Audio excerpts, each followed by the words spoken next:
আজ সকালে টিফিনে মা বানিয়ে দিয়েছিল পরোটা আলু ভাজা, আর তার সঙ্গে লঙ্কা না হলেই চলে না। তোমরা সবাই কমেন্ট করেছো যে এত ঝাল খেও না, তোমার প্রবলেম হবে। তো বলি এই লঙ্কাগুলো সেরকম ঝাল নয়, ওই জন্যই খাচ্ছি। আমিও জানি যে ঝাল আমার এখন খাওয়া যাবে না, তারপর মশলাগুলো বেটে দেওয়ার জন্য চলে গেলাম। এগুলোই আমার প্রতিদিনের কাজ, আমি সেরকম কিছু এখন করতে পারি না, ওই টুকটাক কাজগুলোই করে নিই বাড়ির।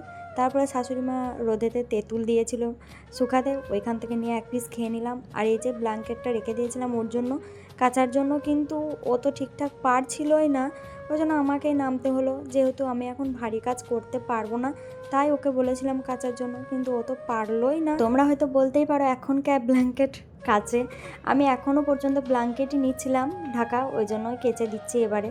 তারপর ঠান্ডা ঠান্ডা তরমুজ কেটে খেয়ে নিচ্ছি। আর আমার এই হাফ বেলা ব্লগটা তোমাদের কীরকম লাগলো বলো। চলো টাটা।